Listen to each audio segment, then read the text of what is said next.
أعوذ بالله من الشيطان الرجيم بسم الله الرحمن الرحيم لن يضروكم إلا أذى وإن يقاتلوكم يولوكم الأدبار ثم لا ينصرون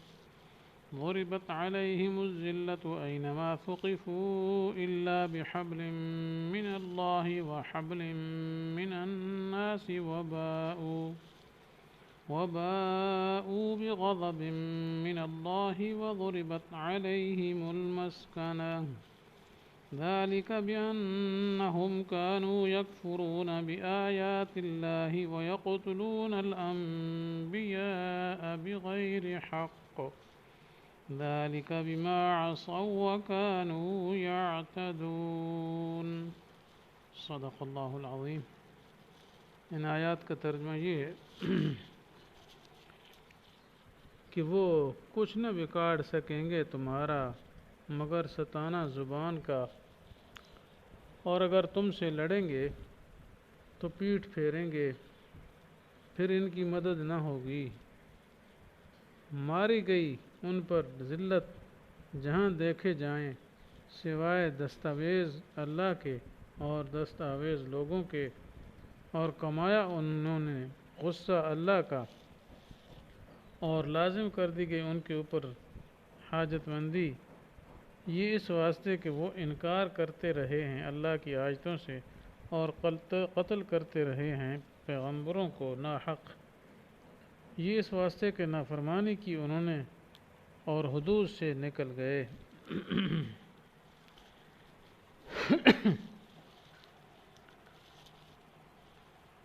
لن یضروکم، تو پیچھے مسلمانوں کے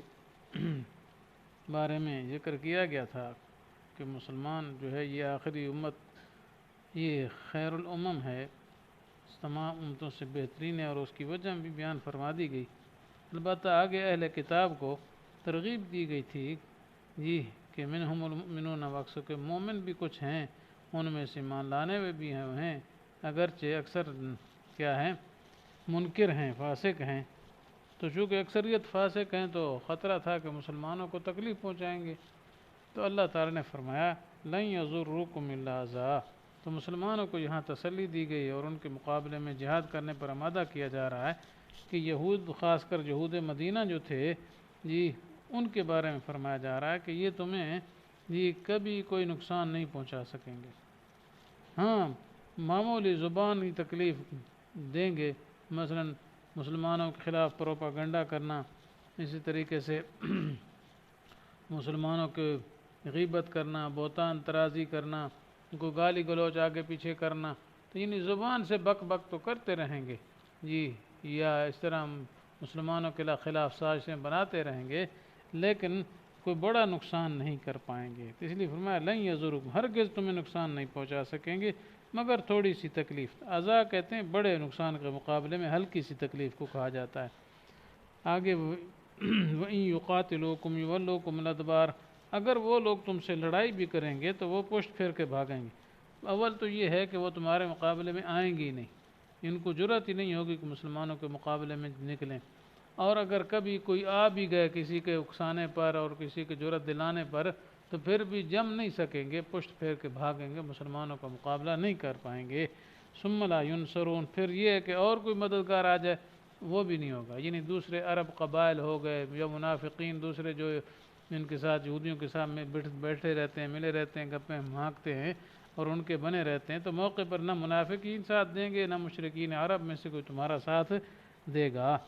تو چنانچہ یہ پیشین گوئی جو قرآن پاک نے کی ہے یہ بالکل پوری ہوئی ہے جی، کہ یہودی جو تھے، اہل کتاب جو تھے یہود و نصارہ، پہلی بات تو یہ ہے کہ مسلمانوں کے مقابلے میں آتے ہی نہیں تھے، اور جب بھی کبھی کوئی مقابلے کے لیے آئے بھی تو ہمیشہ انہوں نے شکست کھائی ہے، اور تمام اہل کتاب جو تھے مدینہ منورہ کے اور آس پاس کے سب شکست کھا گئے، کوئی بھی کیا ہے مسلمانوں کے اوپر غالب نہیں آ سکا ہے۔ تو یہ پیشین گوئی بعین ہی جیسے ان لفظوں میں آئی ہے اسی طرح اللہ تعالیٰ نے پوری فرمائی ہے۔ آگے یہودیوں کے اوپر کیا ہے ذلت اور خواری جی، اس کا تذکرہ فرمایا جا رہا ہے یہ کہ ضربت علیہم الذلۃ اینما ثقفوا، جی جہاں بھی پائے جائیں گے یہودی پوری دنیا میں اللہ تعالیٰ کی طرف سے ان پر ذلت اور مسکنت، بے وقعتی ڈال دی گئی، بے قدری ڈال دی، ان کی کہیں بھی قدر نہیں ہوگی۔ یہاں دو صورتیں ہیں قرآن نے اس آیت میں بیان فرمائی ہیں، ایک یہ ہے کہ لوگوں کے ساتھ چمٹ جائیں، یا یہ ہے کہ اللہ کے ساتھ چمٹ جائیں، اللہ بحبل من اللہ و حبل من الناس۔ تو اللہ کی رسی سے مراد یہ ہے، یا تو یہ ہے وہ مسلمان ہو جائیں، جی تو یہ تو بہت بڑی اونچی بات ہے، اللہ کی رسی یعنی اللہ کے دین سے مل گئے، یا یہ ہے مسلمان حکومت کی ماتحتی میں رہ کر ذمہ داری یعنی اہل ذمہ بن جائیں اور جزیہ قبول کر لیں، پھر ٹھیک ہے، اس صورت میں بھی وہ کہ بحبل من اللہ آ جائیں گے۔ وحبل من الناس، یا لوگوں کے عہد میں آ جائیں، جی لوگوں کے ساتھ کوئی معاہدہ کر دیں، مثال کے طور پر لوگوں میں چونکہ عام ہے، لوگ یہاں مسلمان بھی مراد ہو سکتے ہیں، غیر مسلم بھی مراد ہو سکتے ہیں، یا تو وہ مثلا اسلامی حکومت کے ساتھ معاہدہ امن کر لیتے ہیں، صلح کر لیتے ہیں، تو ٹھیک ہے، پھر صلح کے زمانہ جو ہے وہ اس میں امن ہوگا، ان کو کے ساتھ کوئی قتال نہیں کیا جائے گا، ان کے ساتھ کوئی چھیڑخانی نہیں کی جائے گی۔ یا وحبل من الناس مراد غیر مسلم ہوں، مقصد یہ کہ دوسرے غیر مسلم ریاستوں کے ساتھ ان کے کیا ہوں تعلقات ہوں، اور ان کی امن کی طرف سے ان کو امن مل جائے اور وہ ان کے معاون بن جائیں، تو یہ بھی صورت ہو سکتی ہے۔ تو اس آیت سے حبل من الناس سے ایک شبہ جو عام طور پر لوگوں کے ذہنوں میں آتا ہے وہ بھی ختم ہو گیا۔ لوگ یہ کہتے ہیں، قرآن کہتا ہے کہ یہ ہمیشہ ذلیل ہی رہیں گے، کبھی ان کی کیا عزت نہیں بنے گی، کبھی ان کی حکمرانی نہیں آئے گی، لیکن اس زمانے میں جی قریب ایک صدی تو نہیں ہوئی، جی پچھلے صدی کے اندر ہی ایک حکومت قائم ہوگی، چھوٹی سی ریاست یہودیوں کی جس کو اسرائیل کہا جاتا ہے، فلسطین کے اندر، فلسطین کے کچھ حصے میں یہ قائم ہوئی ہے۔ تو اس کا جواب اسی آیت سے پہلے دے دیا گیا کہ یہ لوگوں کے ساتھ معاہدے کی وجہ سے، چونکہ در حقیقت یہ اسرائیل کی یہودیوں کی اپنی حکومت ہے ہی نہیں، یہ تو امریکہ اور یورپ اور برطانیہ اور اس طرح پہلے روس بھی ساتھ تھا، ان لوگوں کا ایک کیا ہے یعنی پروگرام تھا کہ مسلمانوں کے کیا ہے بلاک کو کمزور کیا جائے اور ان کے وسط میں ایک ایسی ریاست بنا دی جائے جو غیر مسلم ہو، تو اصل تو یہ ان کی ریاست ہے، اور یہ اس یہودی تو صرف غلام ہیں ان کے، وہ خود بھی ان کو غلام ہی سمجھتے ہیں، یہ آج بھی اگر وہ ہاتھ کھینچ لیں تو وہ ایک دن کی بھی حکومت نہیں ٹھہرے گی ان کی، اس وجہ سے یہ کوئی ذاتی یہودیوں کی ہے ہی نہیں، یہ غلام ہیں کس کے، امریکہ کے اور یورپ کے۔ اس لیے وحبل من الناس وباؤ بغضب من اللہ، اور وہ اللہ کے غصے سے لوٹے ہیں، یعنی ان پر اللہ کے مار پڑی ہے، وضربت علیہم المسکنہ، اور ان پر فقر جو ہے وہ مسلط کر دیا گیا ہے، یعنی ہمیشہ بھوکے اور تنگ دست رہیں گے، باوجود مال ہونے کے پھر بھی ان کے دل میں جو فقر ہے نا، محتاجی جی حرص، وہ کبھی نہیں نکلے گا، یہ مراد ہے۔ اب یہودیوں کے پاس دولت تو ہے لیکن حرص ایسا ہے کہ ہاتھ کنڈے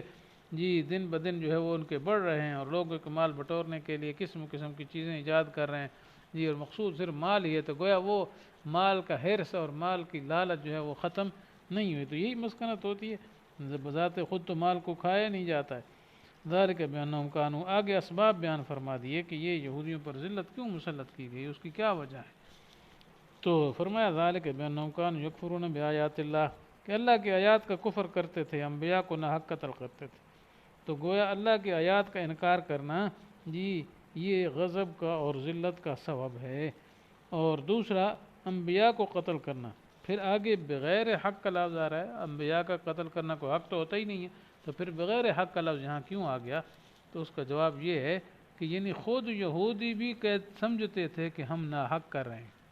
یعنی ایک عمل کوئی شخص کرتا ہے اور وہ سمجھتا ہے کہ میں صحیح کر رہا ہوں لیکن حقیقتاً صحیح نہیں ہوتا، تو وہ بھی ناحق تو ہوتا ہے، لیکن ایک یہ کہ خود یہ عمل قتل انبیاء والا کرتے تھے اور سمجھتے تھے ہم ناجائز کر رہے ہیں، غلط کر رہے ہیں، ٹھیک ہے، تو گویا ان کے عمل کی مزید قباحت اور شناعت کا بیان ہے کہ بہت ہی برا عمل کرتے تھے، باوجود کہ ناحق سمجھنے کے، غلط سمجھنے کے، پھر بھی انبیاء کو شہید کرتے رہے، تو یہ بھی اللہ کے غضب کا سبب ہے۔ تو فرمایا یہ اتنے بڑے بڑے جرم کیوں کرتے تھے، اس کی کیا وجہ تھی جی،